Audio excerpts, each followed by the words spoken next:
So, yes, what is going on, everybody? Welcome back to another Rugby Muscle podcast. Today, always happy to be joined by my man, Dr. James Hoffman. If you haven't heard of James, you should go back and listen to the other podcasts we've done with him because they were great. He's a former rugby player himself, authored several books, Scientific Principles of Strength Training, Recovering from Training, I think it's called. Great name. How Much Should I Train? Also a great name. And then recently, the Scientific Principles of Hypertrophy. All just fantastic resources. Have I missed out? I'm sure I've missed out one. I remember actually seeing one recently. I can't even remember all of them. And thank you very much. Very flattering. Please go on. You know, we have a problem at RP. We have the worst. We start with the worst name titles for all of our books. It's usually diet book, training book, recovery book, and and then marketing comes in and they're like, we should probably think of a better name for that book. And then it's too late at that stage. You're just like, no. Like, can we just get it out? We've spent so much time actually writing the book. Yes, they hammer us all the time. Like, you guys got to come up with better names. These suck. But I mean, I think that like sort of is perfect in terms of like what you actually do anyway, because it's not like there's nothing in the books themselves that are either overhyped or revolutionary or anything. It's just like putting a consistent sort of systemized thought to everything, and which actually explains it better than anyone else ever could, I think. Well, thanks. That's kind of the goal. So like Mike and I, we are academics at heart, but our goal is not to necessarily be academics in the sense of we're not trying to publish papers and do studies and do that stuff. Our job is kind of to disseminate some of the hard to understand literature into digestible forms for everybody else and give them something practical and easy to use and apply to all their different situations. So hopefully we're doing a good job. Yeah, I think, isn't that an Einstein quote? Like, if you have to explain something to a 10-year-old, and that's the only time that you realize you can prove you can actually understand it yourself.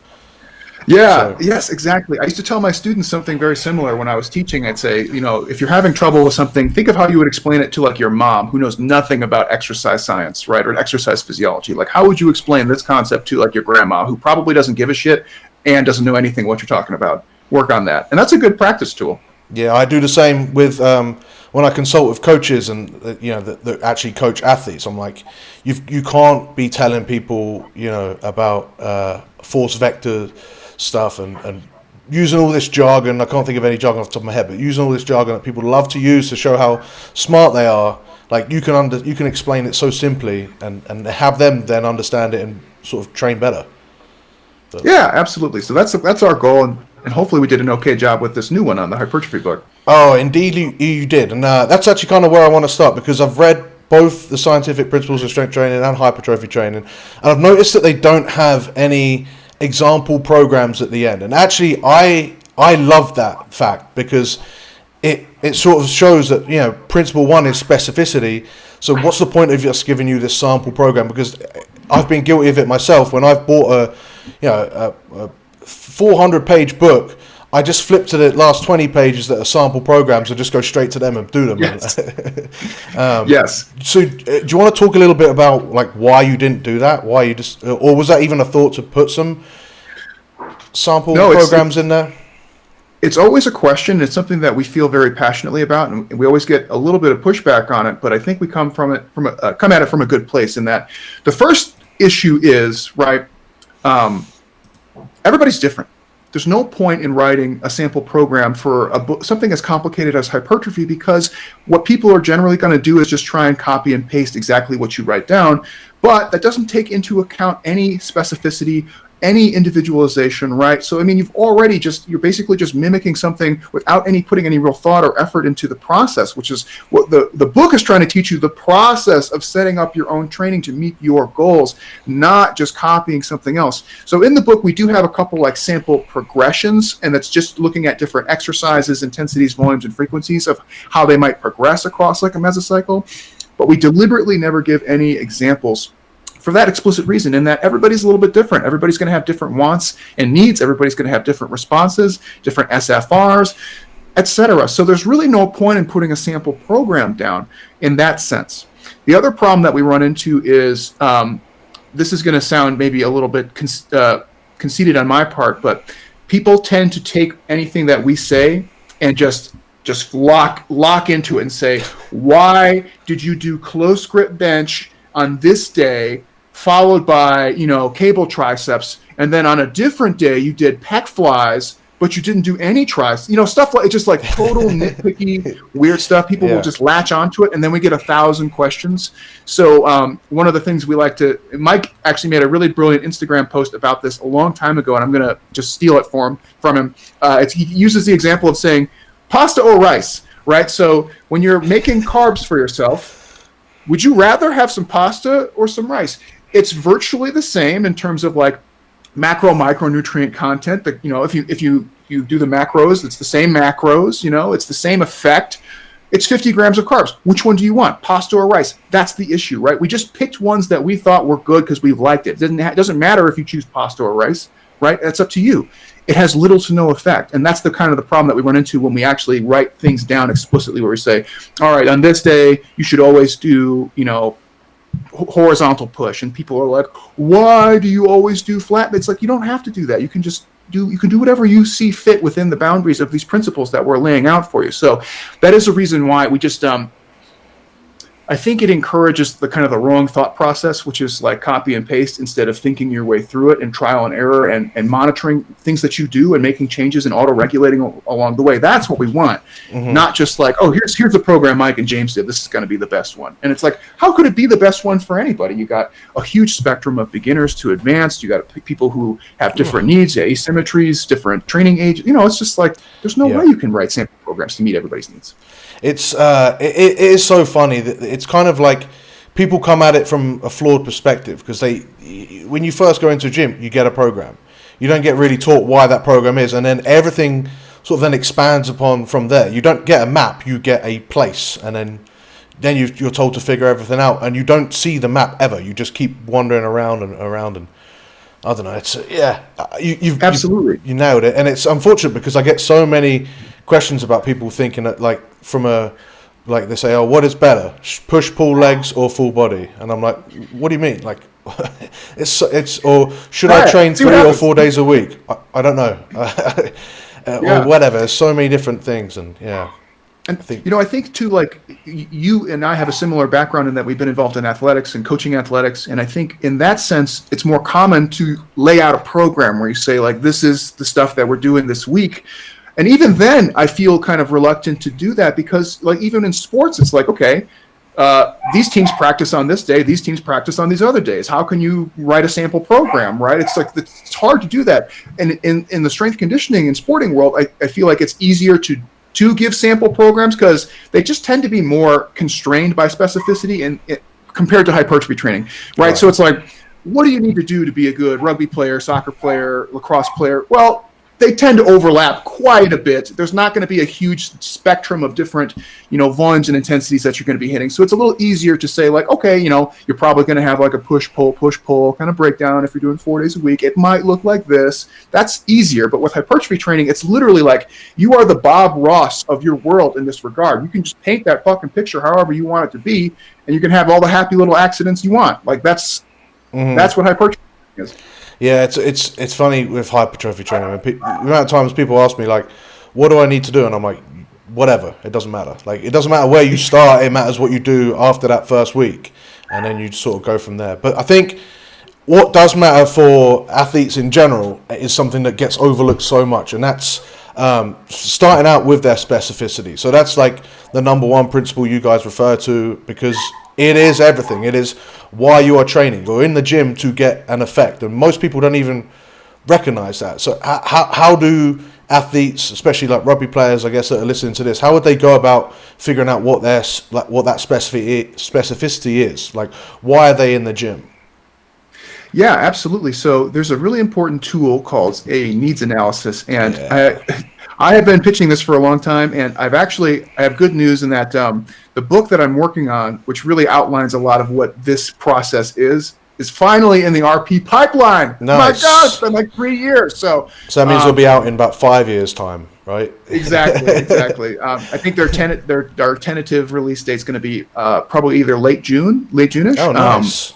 Because it's largely written, it just kind of needs a little tuning up. But anyways, the The first step is developing a needs analysis. And what that is you take a look at the sport itself and you say, what are the key performance indices of this sport? And that can include areas of fitness, skills, and tactics, right? So rugby is a great example. What do you need to be a great rugby player? Well, whether you play 15s or 7s, there's some pretty big commonalities. Typically, strength, power, short distance acceleration, and repeated high intensity intermittent endurance, right? So being able to burst, stop, burst, stop, burst, stop, and keep going for a long time. Those seem to, in terms of fitness, have probably the biggest payouts in rugby. And then we can look at, well, what groups do you play in? Do you play in men's? Do you play in women's? Do you play in youth? Do you play in, university? Do you play semi-pro? Or do you play at, national level, right? And then we can look at those groups and we can look at our individual athletes and say, I'm looking at this yo-yo IR2 test, or I'm looking at this 1RM squat, or I'm looking at this, vertical jump. Where does my athlete fall within a group of his peers or her peers in their competition group, right? And we say, okay, well, for some of these things, you're right on where you should be. And then maybe for some, you're actually way above. Maybe you're a lot stronger, maybe like 2 standard deviations stronger than the average person that you're competing against. But there is something that you kind of suck at, right? Which is like maybe your repeated sprintability is not very good. And that's something where you can make a case. Now, it's not always a cut and dry thing of like, you are strong at this, you are weak at this. That means train what you're weak at. That is kind of a common one that we use. But you can look at these things and say, how do these things factor in? Which of these things do I want to cultivate? And which of these things are potentially holding me back from higher levels of performance? So typically we're just talking about fitness. We haven't even gotten into skills and tactics yet, right? So we can also look at, can you pass and catch? Can you ruck? Can you tackle? Do you make errors, right? Can you move on the fly? Can you make good decisions? Can you read the field, right? Like some of these things are hard to measure and assess, but we can look at all these different fitness skills and tactics. We can say, which of these things are the most important, right? Narrow it down. And then from that, we say, how does my athlete fall within all these categories? And then is there any glaring deficiencies? Is there something that is absolutely holding my athlete back from higher levels of performance? And are there things that are strengths that we should cultivate? So for example, in the case of rugby, you might have a forward who is way stronger than everybody else. And that's going to translate into better scrum performances, better tackles, rucks, tackle breaks, things like that. Potentially might even translate into more power and speed down the road if it's, face potentiated. So that might be something where if you have a forward, you go, wow, this guy's actually gotten a lot of success just by being a strong motherfucker. Doesn't mean that we should stop training strength. Maybe we should cultivate that and see how far it goes. A great example of that in rugby, I think, is Carlin Isles, who's just fucking faster than everyone else, right? Does that mean that he should stop training speed? No, he can literally just fucking run around people because he's so fast and they just can't catch him. That's an example where you might look at a needs analysis and you say, well, he's faster than everyone else. We don't really need to train speed anymore. Maybe not. Maybe that's something that we cultivate and we say, that's actually what's probably making you the best rugby player right now. And maybe at the same time, we address some of your weaknesses, but let's cultivate some of those strengths too. That's not a bad idea. And so it all starts from that needs analysis. And you look at these things and you develop short and long-term strategies. You say, these things are holding me back. These things are kind of okay. And then these things I'm good at. And then you can go through your training program and say, I might deprioritize some things and really prioritize other things at certain times throughout the year to accommodate these exact strengths and weaknesses. It's funny you say that about Carlin Isles because we've recently done a reaction video to some of his training highlights, and go figure, the fastest rugby player in the world does a shit ton of sprinting, because I feel like it's something that we mentioned to like our athletes that are doing it, like a needs analysis. Is sometimes, yes, you are good in one area, but that sometimes you can double down and make yourself, that's your thing to stand out. So like, yeah, you said the strength, you could be just that absolute tank. Or Carlin Isles is actually the perfect example to use, because yeah, he's faster than everyone. But if he slows down and is only just a little bit faster than everyone else, he doesn't make the USA 7 squad. He doesn't become a successful rugby player. Yeah, absolutely. Exactly. And so it's like, should you spend a lot more time working on like fundamental skills? Like, maybe not. If it means he's going to slow down and not be able to perform at the level he currently is, then that's probably a net negative in terms of training, right? Whereas like you could just bring up some of his basic skills to the point where they don't suck, right? So he's like okay at the bottom end of okay, and now he can still run past everyone, and he doesn't have as many errors. Great, go. Yep. Those are the exact situations we want to look at. Yeah, it's like you're doing, I use the analogy of like you're using create a character, and you haven't got infinite amounts of points. You want to allocate your training resources to the certain points, right? And I say sometimes it's just, how do you want, especially for amateur athletes, which is 99% of the people I'm dealing with, like, how do you want to play the game? How is the game going to be more fun for you? Which characteristics do you want to develop? Do you want, like, don't just say you want to be a strong guy if you're a winger that like loves going around the outside of people. Like that's absolutely fine. On that note, I have a pet peeve, and I'm confident you share this with me. Good. When you have people who are relatively new, and I don't mean to condescend in any way, but you got guys who have been playing, whatever sport. Let's just use rugby because that's a commonality between us. But you got guys playing 1 or 2 years, and they're already telling you about how they want to play. Like, motherfucker, you don't know how to play yet. Don't tell me that you want to play like these tactics, these skills, these fitness. Like, you just got to go out there, learn, experiment with some different styles, try some things, and see where it goes. And by the time you got like 4 or 5 years under your belt, you'll have a pretty good idea of where you are and what you can do. But when you're a beginner, like, slow your roll, homie. Don't tell me that you want to be like the Tank or the Carlin Isles or any of the other things. Like, you just got to get your feet wet, get some experience, see where you are, see how you match up with your peers, and see where your teammates are, and go from there. What you've got there is a overuse of specificity, right? It's like, and we get it. You get it with the hypertrophy book, and I get it with like younger athletes, where they're like, how do I? It's a 17-year-old. Like, how do I have a lock specific workout? And it's like, just get bigger. Like, that's it. And it's like, oh, how do I improve my upper chest? And I'm sure I've heard a Dr. Mike rant. You don't have any chest. Just get more chest. Like, get more chest. Exactly. Yeah. You don't have to over analyze. And sometimes I feel like it's very easy for people to do that, and you want to find that middle point, which I guess if we go back to the needs analysis, I noticed you said a lot of like lifts or different testing methods that we would compare to others. What if an athlete doesn't have access to any of those things? Like is there a simpler way that they can break it down and still do a needs analysis? Yeah, absolutely. So you don't need to like a lot of fancy laboratory equipment. Like, even something like doing a jump height, you can do with like a piece of chalk and a wall. Like, it's not the best way to do it, but yeah, you can do it, and you can measure progress, right? Do you need to do 1RM testing to know how strong you are? No. If you're doing like sets of 5 in the gym, like, you got a pretty good idea of how strong you're going to be, and you can just monitor those things over time, right? Do you have a stopwatch and like a tape measure? Okay, you can do a 20-meter sprint. Like, that's not a lot of equipment. It's pretty easy to set up. And if you have if you have a track or something available in your neighborhood, or if you're a collegiate athlete, like, sometimes they're already marked out and you don't have to do much. Yeah. So those are all just like really basic things. And it turns out like some of the most basic things have some of the greatest carryover. And this is true of not just rugby, but like most strength and power sports, where it's like, what are the things that are going to make you better more often than not? If I'm a betting man, I'm going to say, make your athlete stronger, make them more powerful, make them faster, and in the case of intermittent sports, like, train the high intensity endurance that they need to do for that particular sport, which is going to be different for each one. But that's like 85% of sports.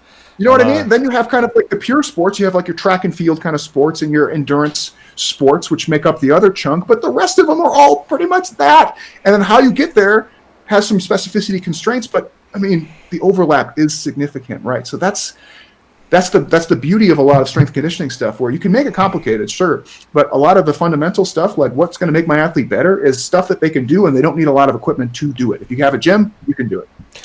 I want to go back to that point, but I do want to piggyback off of what you just said there in terms of like the strength and conditioning being so simple. I do find that like strength and conditioning now, unfortunately, is like a marketing term, just like everything else. And it's like people now, if they see strength and condition, they're expecting power cleans. They're expecting WODs at this point now, where, I want to feel like I'm on a rugby pitch. And it's like, why? Like go play rugby to feel like you're on a rugby pitch. If you're in the gym, why are you in the gym? What's the actual purpose? And go do that. And it's like, yes, it really, it's one of my pet peeves. And I think it's because people are selling strength and conditioning classes, and I'm like, well, if you're just selling, what is, like, if you can't outline exactly what you're trying to improve for strength and conditioning, then you are just using it as a marketing term. And people like to feel like they're athletic. I think that's more, if anything, people are relying on their feelings too much. Yeah, totally. I think it's all marketing, and I think people are just willing to pay for kind of like for lack of a better term, a ball busting kind of workout. They want to just walk out of there and feel like they got their nuts busted and they're sweating and they're out of breath and they're like, wow, I feel like I really put in some effort today. And that's, no shame in that mentality, but you can do that same effort in a more structured and meaningful and impactful way just by doing some really basic ass strength training, some really fundamental like power and speed development stuff, and big surprise, get your ass on the pitch and play whatever sport that you're doing, homie. That's going to be a big one. It's become a real pain point of mine, like just how strength and conditioning is now being sort of sold to be something that's a lot more complicated, and now people don't go back to it. But I want to go back to because I think people want to feel like they've had that workout, and they want it, like that's why Metcons are so popular, because it feels like you're really. Yeah. But I always say, like, well, that's not what you do in rugby. Like if you were just to do 30 minutes of tempos, you'd be nowhere near as tired, but you'd be better. I'd always choose to be better. It's hard to kind of convey that idea of specificity, especially, and it gets complicated, right, when you get into like energy systems trainings and stuff like that. Mm-hmm. But like the really fundamental example is just like, okay, like you can look at like just basic kinematics on the rugby field, like how often are you in motion? How often are you at rest? Like how fast do you move? How do you move, right? Can you mimic those things? Like that's a really simple way. It's like, yes, more often than not, you're going to be running, stopping, changing direction, doing the same thing over and over again. That's rugby right there. And every now and again, there's a ball and you pick it up or you kick it. Like you can work on that too. But for conditioning, like you'll have the really brilliant thing about some of the research on high intensity interval training, what they found is they've looked at small sided games, and they found that you get the same conditioning stimulus of doing small sided games in practice as if you did like tempos or hit kind of running intervals anyway. Mm-hmm. So you get the same training stimulus for the conditioning while working on the skills and tactics of your sport with the ball in your hand and doing the things you're supposed to do. So it's like a very time efficient way of training. And I have a very hard time when people say like, well, what about doing Metcons? It's like, well, what are you getting out of that? Are you getting stronger? No, because you're using weights that you can fling around for reps of 30. Are you getting more explosive? No, because your force velocity is all over the place because you're using really light loads and you're just getting really fatigued the whole time. Are you getting more conditioning? Like, yeah, a little bit, but it doesn't have a much specific carryover to the activity that you're actually going to be doing. So why are you doing it? You're just getting tired for no reason. Because people, it's an emotional attachment. People like to feel like they've done something, and I want to sort of expand upon that, because I think how people feel is so subjective. But I do think that there's a place for it when we do these needs analysis. I've started to really sort of think deeply about how I program my training and what I do for my athletes, and I've gone further and further away from doing like any testing, rather than like I just say, right, you know how you're playing the game, your coaches know how you're playing the game, like where do they say that you might need to improve? And sometimes, do you think that there's any sort of weakness in looking at a needs analysis that way, just as simple as like what are the areas that you think you need to work on, or what are the areas that your coach thinks that you need to work on? Yeah, so I do think that the notion of sometimes less is more when it comes to testing is good, because testing takes up a lot of time and effort, and it's often just as disruptive for the athlete themselves. Mm-hmm. But the problem that you run into by doing like minimalist testing is like you can't assess what you don't measure, right? And so you can kind of guess and say like, I think things are going well, but can you definitively state like, my athlete is improving in the area of fitness, and that is translating over to improvements on the pitch. So if you don't do some kind of testing, you can't necessarily state that confidently. Now, does the testing that you do need to be overly complicated? No, that's the other thing, right? So if you're keeping good records of things like their lifting numbers, like you don't have to have them come in and do 1 or 3 or 5 RMs, right? That's just a big waste of their time. You can just monitor like, what did they do for 5s at 8.5 RPE last time? Well, they did 100 kilos. What did they do this time? They did 105 kilos. Well, pretty fair to say they probably got stronger, and that's great. Things like that go a long way. I do think, though, that you do have to have within your athlete groups some type of happy balance where you are doing some periodic assessments, where you are looking at the things every now and again. Maybe it's like twice a year. Maybe it's like 4 times a year. If you work for like a collegiate football team and you have infinity resources, by that I mean American football, you might have testing, some kind of testing stuff being done like every month, and hopefully it's non-invasive. The coach and the athlete have to kind of work that out themselves and figure out, like, how often should I assess? What's the least invasive to your schedule? And what's the most impactful for me to make meaningful changes? Because what you don't want to be in a position is you're finding out that what you're doing is not working the way that you want. You just have no idea, and you let it cruise for a really long time. And by the time that you figure out, like, this isn't really doing what I hoped it was doing, it's too late. They've already had like a couple really shitty performances. Now you have to start making those changes later on. So there's a balance that you have to strike. There's no right or wrong answer there. I'm not going to say that you have to do it once a year, twice a year, 3 times a year, 4 times a year. Somewhere in there, though, you have to make some assessments, and those assessments should guide meaningful changes to the training. So as far as like, I use the argument that like I'm using your training as almost a testing, right? That's the feedback. Like you said, if you've started out with 100 kilos for sets of 5 at the beginning of a block, and at the end of a block you're using 110 kilos or 115 kilos, then you've made X amount of progression. But the argument against that, I imagine, would be then that there could be some weak points that you're missing as they slowly slide down and get worse and worse and worse.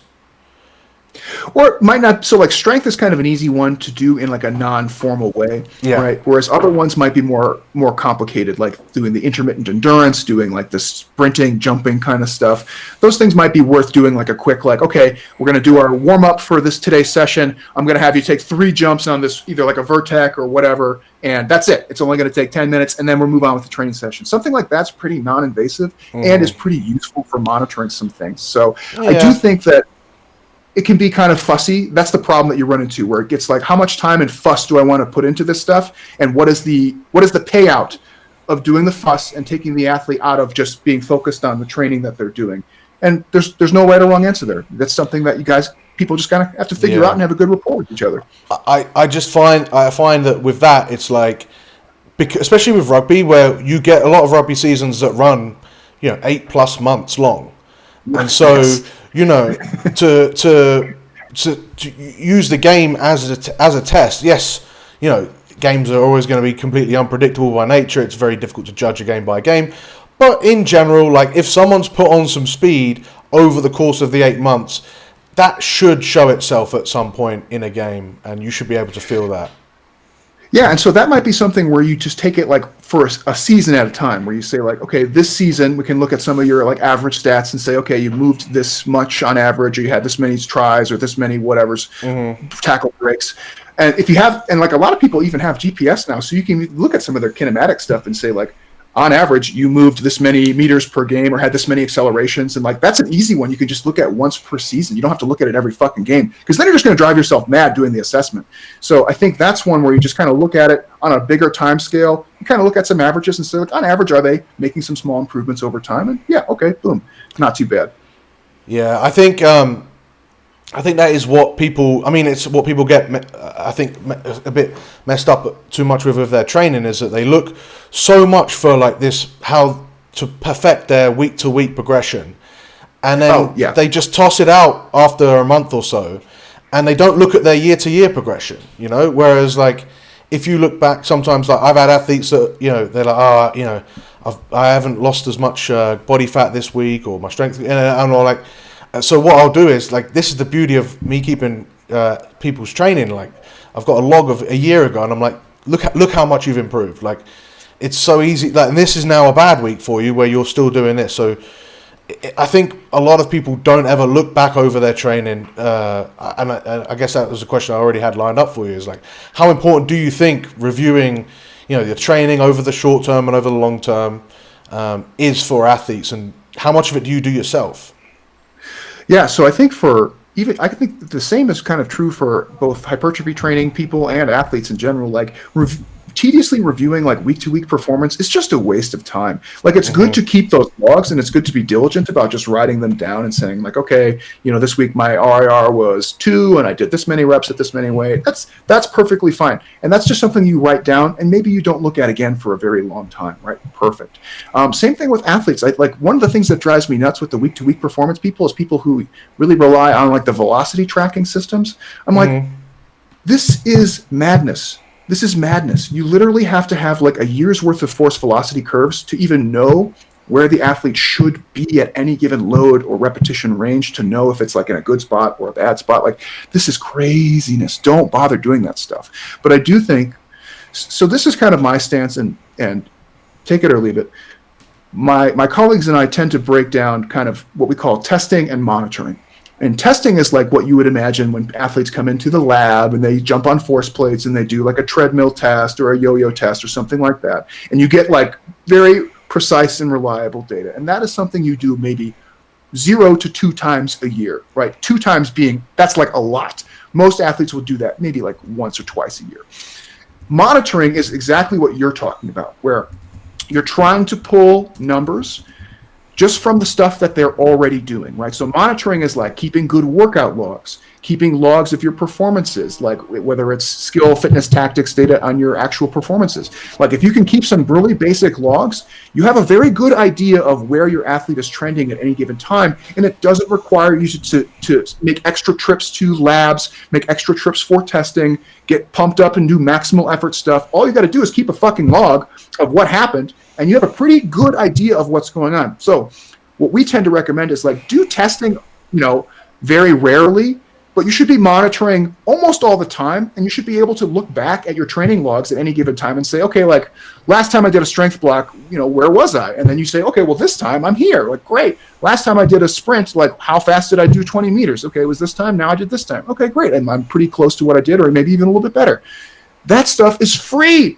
And it doesn't require a lot of effort. You just got to write the shit down and put it in a spreadsheet or whatever. That's it. So we generally recommend that you should have a good monitoring program where you're just logging whatever it is that you're doing. It doesn't mean that you're tediously going back and looking at every day and saying like, oh, no. It's just keep good records so that when you want to go back and look at it and analyze it, if you choose to, you can. If you don't, you can't make any assessment. So that goes back to that idea, right? You can't assess what you don't measure. And in this case, monitoring, all you got to do is just write it down. That's it. Beautiful. And that covers your bases for a lot of training.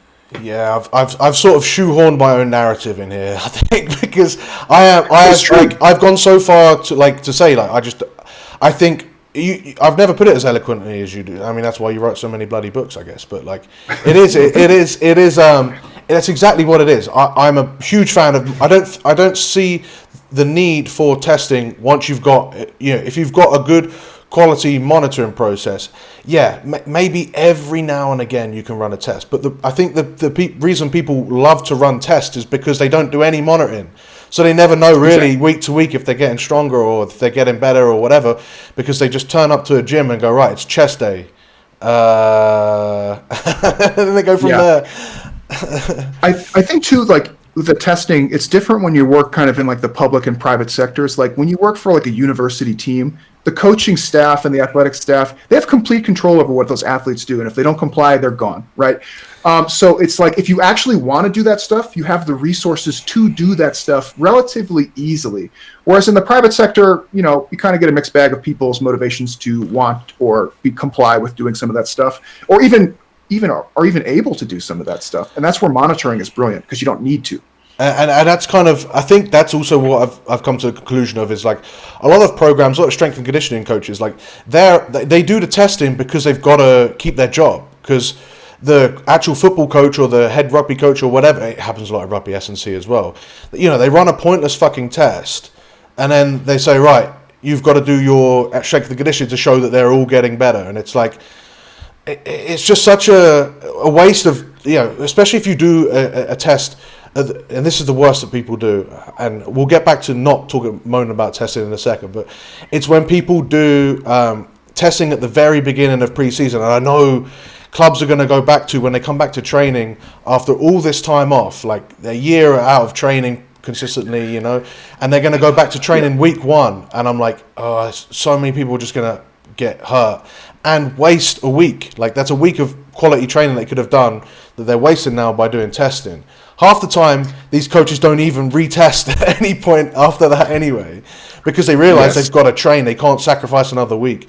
And so I feel like, even no matter what environment, I feel like if you get a good monitoring system in place, like that takes care of most things.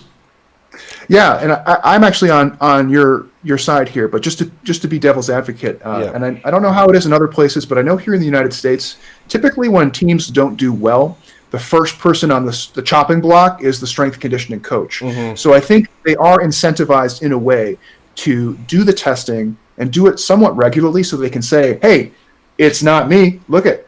Athletes are getting stronger. They're jumping higher. They're more enduring. So like they're getting better on my end. So on that side, I get it. I don't necessarily think that that's the best way to go about it, but I understand, at least from like a self-preservation standpoint, why they might choose to do that. Yeah, and then those are the guys that are in. They're leading the strength and conditioning field. So then we've got guys that are nowhere near that, sort of context, like amateur athletes, amateur rugby players, and they're looking at like, right, what do I need to do to improve? Oh, I've got to do this test before I even get started. And I don't know. Yeah, and that's the thing. Like the test that you should, and we can move on. But I'm a big advocate. Like you should do testing, but the test that you do should be meaningful. Like you shouldn't just do a bunch of bullshit tests that make no sense. Like if you're doing sit and reach just for the sake of saying you did a flexibility test that has no outcomes on the training that you're doing, what the fuck are you doing, right? Like same thing. Like I see this all the time. I'm sure you see it all the time. I remember one of the times I was an undergraduate at University of Illinois in Chicago, and I had the great pleasure to work with the Chicago Blackhawks, the hockey team. And I remember we would go into their testing sessions, and they would do like 2 hours of S&C testing, and then they would take a break and then do 2 hours of like ice testing, like so on the ice. And I remember I was talking to the strength coach, and I was like, "Why do you do all of these tests? Like, do you actually change their programming based on the test results?" And he goes, "No." And then he kind of looked at me and was like, "I think we're doing probably too many tests." And I was like. I was like an undergrad too, so I was like, "Did I just fuck up? Did I ask a bad question? What happened?" You thought about it. Yeah, and the next year we came back, and it was like half as many tests, because I think he just had that epiphany of like, I've been doing it this way for a long time, and it's a big waste of my time. It's a big waste of their time. Maybe I'll just pick a few tests that are actually meaningful. That's the way you do it. Like use something where you can say, "I need to change my training based on this test that I did." If it doesn't, if you pick a test that never results in that, it's probably a waste of time. Yeah, I mean, and that's why we started talking about testing in the first place. It's like you said, it's the part of the needs analysis. It's literally the entire reason you're doing it, and it's so often that it just doesn't happen. But I think it's just something that is done because it's always done, and that's how people do it. And I think that's the same thing with exercise selection, which is where I wanted to ask you next. Is like people get married to different exercises, like I've got to do a power clean, like I said earlier, because it's strength and conditioning. They think about they've got to do an Olympic lift or they've got a bench press or whatever. And what you've outlined so well especially in the hypertrophy book, but I'm sure you've outlined it before. It's like you need to put exercises into categories. But with that being said, like how long with this monitoring system, I guess you've got some sort of way of being able to figure out which exercise works well using SFRs and whatnot. So how would you go about testing whether an exercise is suitable or not for any given athlete? Yeah, so I think this is like kind of a diverging point between like training purely for hypertrophy or just physique purposes and training for athletic purposes, right? So in like the hypertrophy sense, you have a lot more freedom to swap exercises in and out as soon as you really feel like they're kind of going flat on you. And when we say going flat, it usually means like you don't get a big pump from doing them. You don't get a lot of disruption. Like you don't feel soreness. Like, when you have a really good dialed in exercise, like stiff-legged deadlifts is the classic example. Like when you really dial in your stiff-legged deadlifts, you can't fucking sit down. You can't take a shit. You can't do anything, right? Because it messes you up in the right ways. So you find exercises, right? Like if you've been doing one for a while and you don't have that problem where like, yeah, I guess I could sit down and take a shit pretty comfortably. I don't really feel sore. I don't feel like I'm going to collapse. I don't really feel a pump in my hamstrings or my glutes anymore. That's usually, and then kind of the other kind of more technical answer is when your MEV starts to climb very, very high, right? So what that means is like to get any semblance of those aforementioned things like pumps, soreness, if you get any of that, you have to start doing like 5, 6, 7 sets of the exercise before you even start feeling that, right? That's where we say that exercise has gone flat. It's gone stale on you, and it's time to swap it out. Because let's say you were doing stiff-legged deadlifts as an example. Now you're up to like 5 or 6 sets, and you're kind of like, I'm not really feeling this one that much anymore. All of a sudden, you switch to like high bar good mornings for the next meso, and you do 2 sets, and you get that same disruption that you were getting before. You are now wrecked. You cannot sit down. Your hamstrings are sore, right? And you got that same stimulus just from doing like 2 sets, and you got the pumps and everything else that came with it. So in hypertrophy training, you kind of have a lot of flexibility to swap exercises in and out based on how they feel and how your individual response is to them. So classic example is like some people can do a lot of bench, some people can't. And like you say, okay, well, if you've been doing a lot of bench and not making a lot of progress, have you tried doing any flies or any kind of like cable flies or dumbbell flies? And they're like, no. And you're like, okay, I'll try that. And they're like, oh my fucking God, I've never felt like a stretch, pump, like anything like that in my chest before. And you go, well, congrats, you found like a good SFR movement for your chest. Do that for a little while and see how it goes. The problem you run into is when you kind of take that idea and you want to translate it over to sports, because although that same sentiment does apply, the specificity constraint of most sports is much harder, meaning like you might have somebody who is like very responsive to, like, let's look at like a quad movement. So like leg press, for example, they might be like, oh, leg press just feels so good for me, right? If you had somebody who is like a really, really good high bar squatter versus somebody who's a really good leg presser, who are you going to put your money on that rugby pitch? More often than not, it's going to be the squatter. Why? Well, that movement just tends to have a lot better carryover in terms of transfer of training effects. Why? Because it's like a whole kinetic chain movement. You have to support your body weight. You have to actually interact with the ground in a more similar way than being propped up on a leg press. So there's kind of like, I don't know how to say this the right way. So like in bodybuilding, bodybuilding. In like physique training, everything's kind of relative. Like, how does it feel for you? Right? Does this feel good? Is it working? Okay, great. In sport training, you kind of have more of an absolute problem. Like, you are simply too weak or slow or not enduring enough. And sometimes that means you have to choose exercises that are maybe not the highest SFR in terms of like growth or personal preference, but they just get you going in the direction that you need to go. For example, another good one might be like doing a goblet squat versus a high bar squat. And I'm just using the squat because it's like probably the best example of this in terms of like exercises that carry over better than most others. Like the goblet squat is one, like, yeah, you could get like really good pumps and soreness and stuff from doing it, but how much load are you actually using? You know, maybe like 50 kilos if you're pretty good at it. How much can you do with a barbell? Well over 100, if not more, for that same person. So the absolute amount of force that you're generating is just so much higher, and that's going to translate to just an absolute greater amount of strength and the transfer of training effects that come from that. So within that, we do have some room to kind of make good choices for our athlete. Like some people are just better built for some different exercise variations. So what I kind of like to think of it as terms of like, in terms of getting like stronger and more powerful, are you gonna have, is it a problem if an athlete really feels good on a close grip bench, but they have to use a little bit less weight than a barbell bench? Is that a huge deal? Probably not. What is a big deal is if you substitute like a barbell movement exclusively for a dumbbell movement. In this case, you're sacrificing so much force output that you could be getting, right? In terms of specificity and carryover, like you need to be strong. Like, can you get stronger using dumbbells? Sure. Are you going to get stronger using barbells? Yes, even if you have a better kind of SFR feel for the dumbbells themselves. Does that make sense, or am I rambling like a crazy person? No, I'm with you. It's like, it's more about like with hypertrophy training, you've got muscle groups, right? And you're looking to train muscle groups. However, yeah, there's slightly different movement categories and ways to train them, you know, depend on the rep range and whatnot. But with athletic training, you've got a little bit more of a movement category. It's a little bit more. It's not as simplistic as, oh, you're trying to stimulate this muscle. No, you're trying to get X, Y, Z.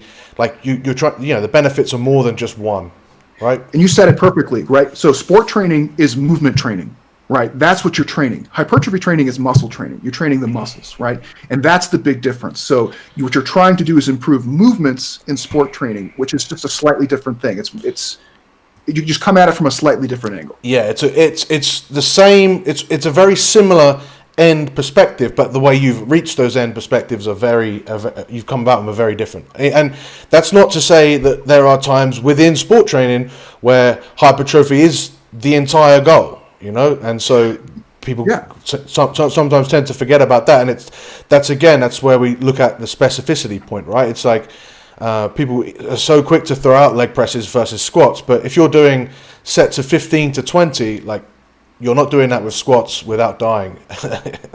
Yeah, and I didn't mean to poo-poo any of those exercises. No, That wasn't it's my fault. no, But it's just fine. as like, in terms of specificity, we could say like, if I'm putting bets on my athletes and I have one group over here that uses like a lot of machines and another group over here that uses a lot of free weights in terms of sport outcomes, I'm leaning towards the free weight side. Yeah, and you've got. I mean, then that's the thing. You've already, like, what you do is you're still looking at it from a group of exercises, but the group of exercises are a lot smaller.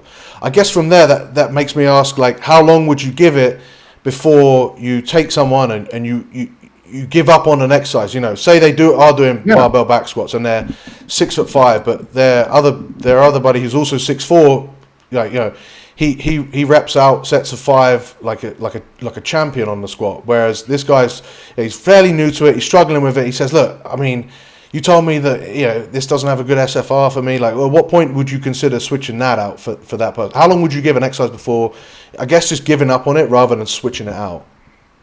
Yeah, I generally have a hard time giving up on something entirely, because what I have found more often than not, excuse me, is that people often have to individualize their technique for an exercise. So you kind of coach someone, you learn the basics. How do I do a pretty good classic bench press or a squat, right? And they learn how to do it externally correctly, and everybody's happy. And then at that point, once they're kind of intermediate, now you say, I need you to actually tailor this to yourself a little bit more, and say, like, do it in a way that you think you're getting the most out of this movement. So usually that's the issue, but that is not always the issue. And so there are times where you might abandon an exercise altogether. So what we find in like sport training is generally there's enough variation in the intensity at which you are training a movement that you don't have to swap them out a lot. That's why you typically don't see a huge variety. It's why most classic strength and conditioning programs are pretty bare bones in terms of exercise selection, because you get so much variation from doing sets of 8 to sets of 5 to sets of 3s, and maybe even entertaining some 1 to 3s every now and again. That's enough variation to keep that exercise pretty fresh more often than not. But there are times where it can go just purely flat, where you're just not getting anything out of it anymore. And sometimes the athlete's just not built for it. Maybe it's anthropometry, whatever, their technique's not good. Any combination of those things, you might choose to give up on one. So generally what I would do is I would leave it in for an entire block of training, or in this case, you might, if you're using more like periodization terms, you would leave it in for like an entire preparatory period and say, like, we're going to work on this. You're going to keep trying to get better, and you're going to build momentum on it, because it's easy to give up on something when you stink at it and the technique's not good.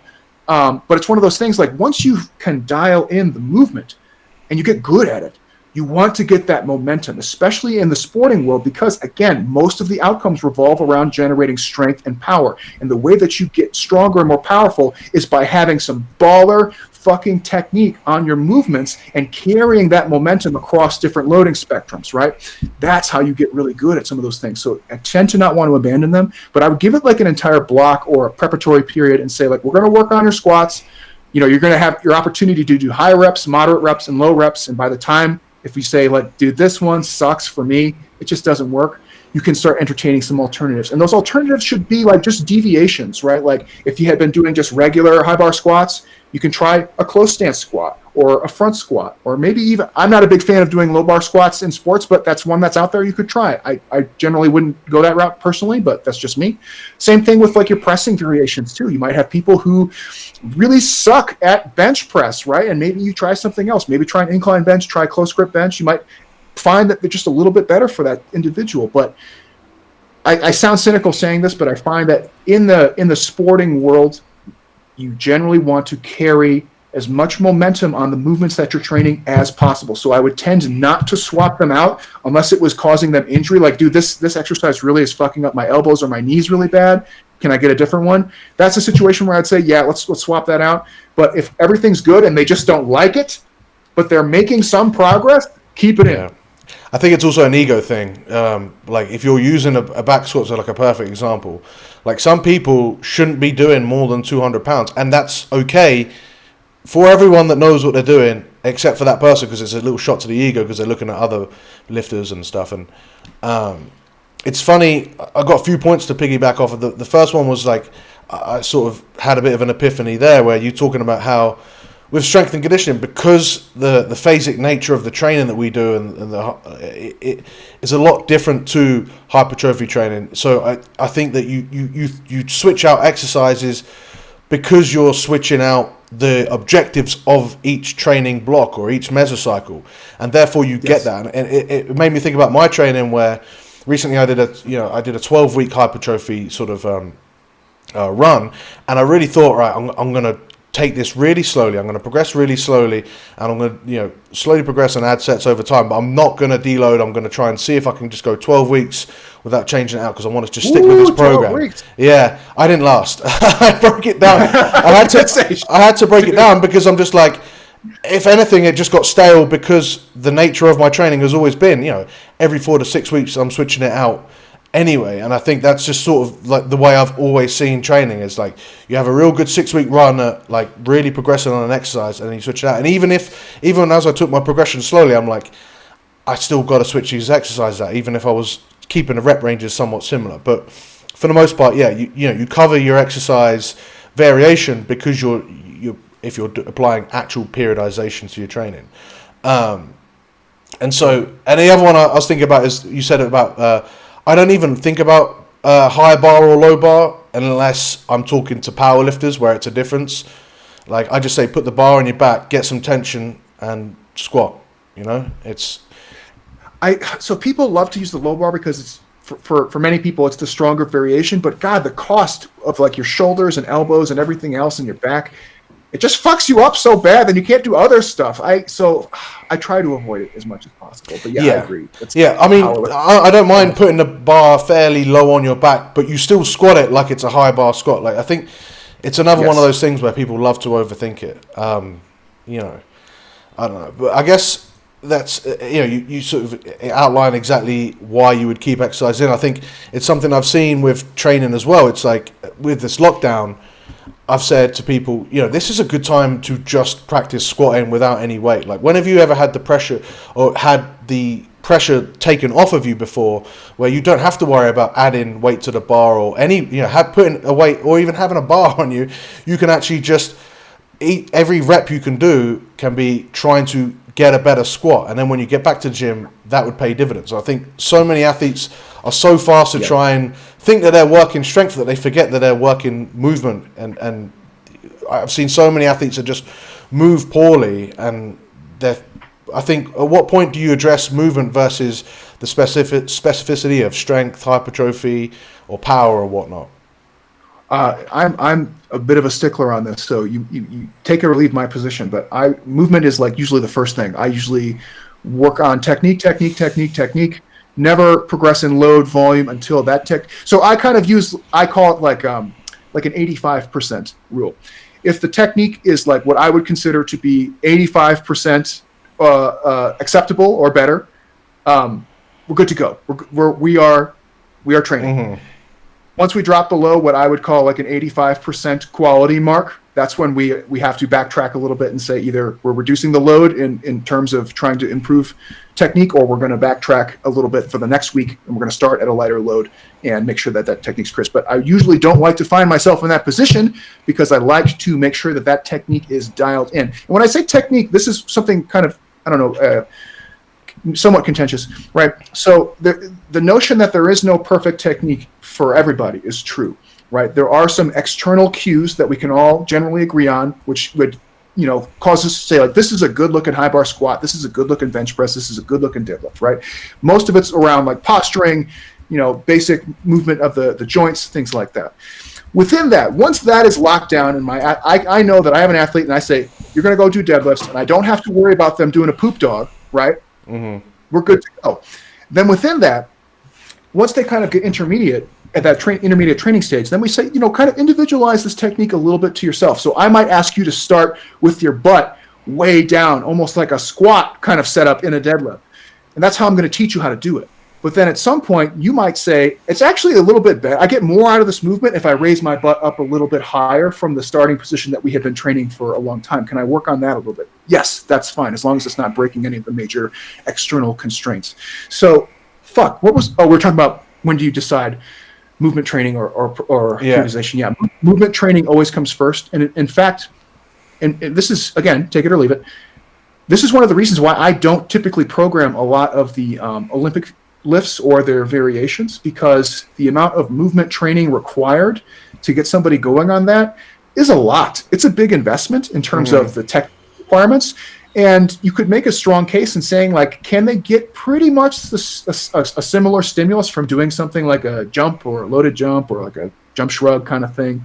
And the answer is, yeah, probably. And that's a pretty quick and easy one to get going on. So there are athletes where I do work on those things. And usually I have the fortune of them having had some experience in that beforehand, and then they can kind of just come into it. But if I get a new athlete, we might work on some like pulls from mid-thigh, kind of more or less like a, jump shrug from mid-thigh. And that might be like the only Olympic lift or variation on that we do for a long time, because you get the same benefit without all the movement investment in terms of practice. Because it's like you have an opportunity cost, right? Am I training them to be a rugby player, or am I training them to be a fucking weightlifter? Like, do they need to be able to do a snatch? No, they need to be able to like ruck, maul, kick, catch balls, right? And they need to do it strong and powerfully. So can I get them to do like a jump shrug, get the same power output on those target muscles and get them going and good training right away? Yeah, absolutely. So you kind of have two perspectives on that, where like on some things I'll spend a lot of fucking time. We will drill squat technique till we can't do it anymore, right? But other things like Olympic lifts, like that's a big cost in my opinion, and that's something I wouldn't spend a lot of time, and I just probably wouldn't do it. Yeah, I think it goes, especially with the Olympic lift. The reason you don't do it is because the movement isn't there, like, and it's a waste of time to try and get the movement there. It's not a waste of time to try and get someone to squat well. Like, that's a basic movement pattern that people need to get down. I do a lot of stuff where it's just basic jumping, and people, like, sometimes it seems so simplistic, but it's like no one trains this stuff at this basic level, and no one actually gets better at doing this stuff because they quickly add weight, and then they get better at pointless weighted jumps, or they get better at moving inefficiently with more load. And it's like, no, like, break this movement down, like, do every rep like it's a 1 rep max, but you're not being judged on how much weight you're lifting. You're being judged on how fucking perfect is that movement. Now, when you go back to doing the weights, you don't necessarily have to view it that way. You have to view it so that it is, so someone looking at it from 10 meters away can say, yeah, that's a squat, or that's a deadlift, and they know what it is, Whereas, if you're doing a shitting dog, it's a mistake. Absolutely. And like, one of the things that kills me with sport training too is like, imagine the progress and momentum you carry if you dial in a technique, right? You got your athlete proficient. Let's just use squat because it's a good example that we've been working with. You got somebody who's really good at squats.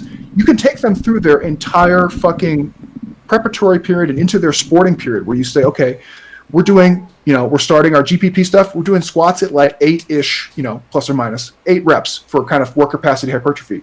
As we move down the line, now we're doing like 5 or 6. Now we're doing 3 to 4. Now we're doing 1 to 3. Like, you've been dialing in that technique for that amount of time under different loads. You're going to be strong as fuck, relatively speaking, by the time you get to that 1 to 3 stage, because you have been doing that same movement for so long. Is that necessarily the best way to grow muscle from a hypertrophy standpoint? No, but it's a really good way of movement training and getting strong as fuck in a certain movement, and that's going to have a lot of carryover in your sport practice. So there's kind of like a short-term versus long-term consideration there, where you might be like, okay, I do have an athlete that needs to gain a significant amount of muscle to become more competitive, and there's maybe some different strategies we use for this athlete. I have another athlete who is just doing kind of more vanilla training, and I'm going to keep that same movement in for as long as I can, so that they make really tangible progress over the course of 6 months on this movement and get strong. And then after that one's kind of tapped out, maybe we do a new block at the end of the season. I might switch it out for like a front squat or something else. Mm-hmm. Yeah, I think it's so important that, like, you just move so much better, and I think that, like, it also stops you from getting, people that squat once a year for 4 weeks, and then they complain that squatting hurts their knees every time they go back to it. It's like, well, yeah, you haven't got good at the fucking movement. Yeah, it's just obvious. Speaking of injuries, I before I let you go, I do need to ask you, as you are pretty much known in RP circles as the recovery guy quite well, what are some of your biggest pet peeves when it comes to the idea of recovery? Man, there's so many. Where do I even start? I know. Okay, so just off the top of my head, the ones that come up the most, I think, are like the Theragun That drives me, like the dildo gun, Yep. just like jabs you over and over again. That one gets used a lot, and people love to tote it as this big recovery thing. We got to recover your muscles, man.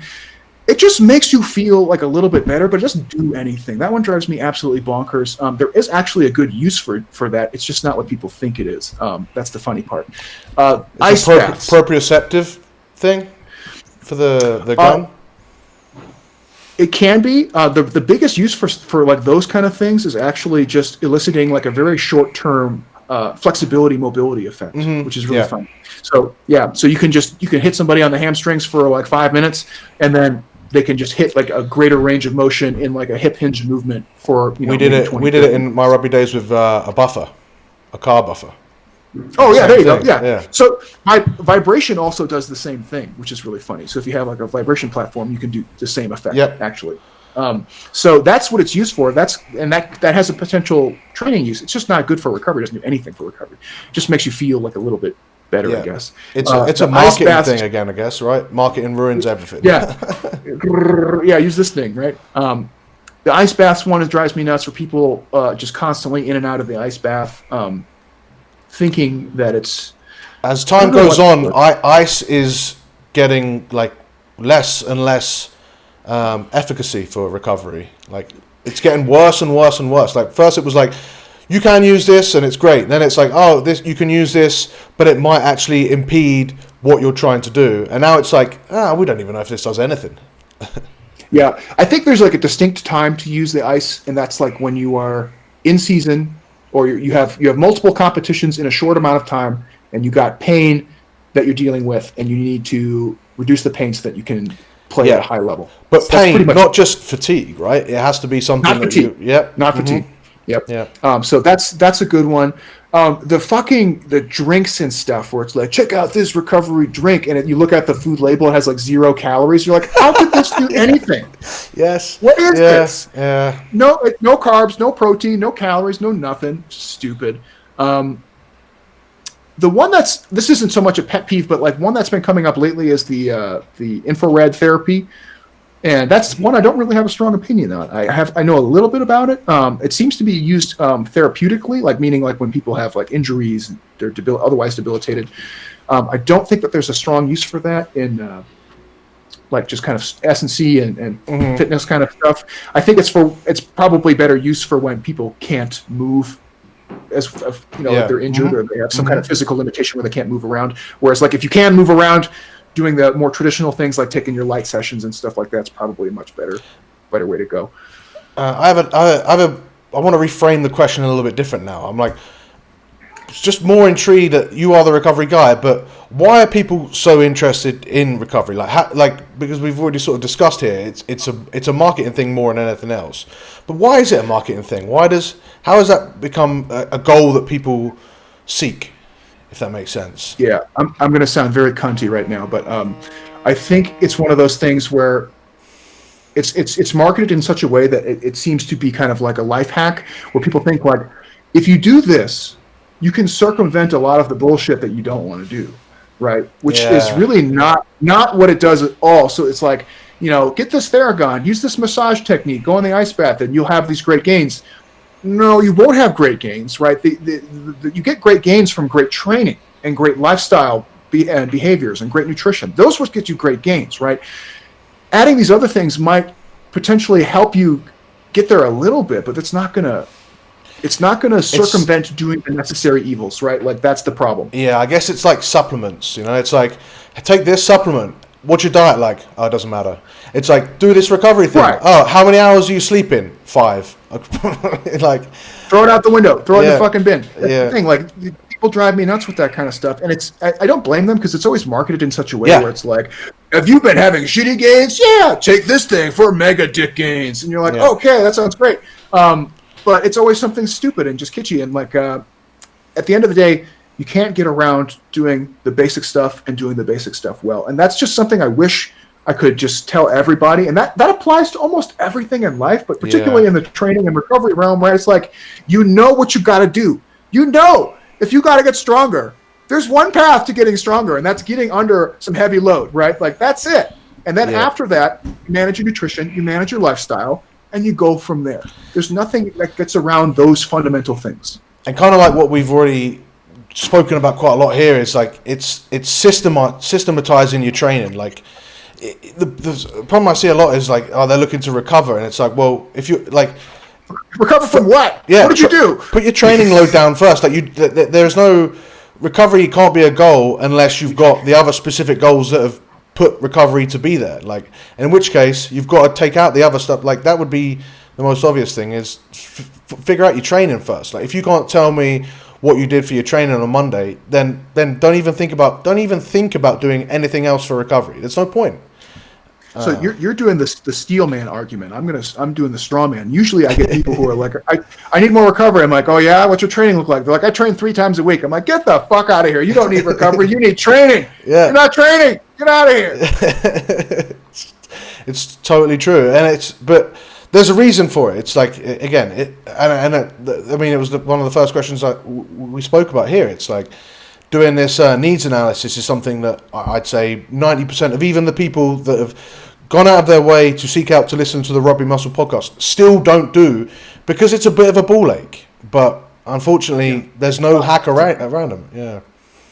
That's the thing. Like, if you want to claim that you're doing evidence-based training, which is what most people I think should aspire to, part of that comes from collecting evidence, right? And that evidence is the data that you collect on yourself that helps guide the training decisions that you make. So if you're just winging it, which is okay, you can still wing it. It's just not evidence-based. You're just winging it, right? Evidence-based comes from the fact that you have looked at what you're doing. You look at, is this like, am I on the path to success or not, based on like the information that I have available, which is a combination of science and experience and anecdotes from other people. And I'm using all those things, looking at where I'm at, and I'm trying to create the trajectory to get me on the most efficacious path based on those things that I've collected. That's evidence-based practice right there. Oh, I think we'll have to leave it there. That was about a perfect closing note from David.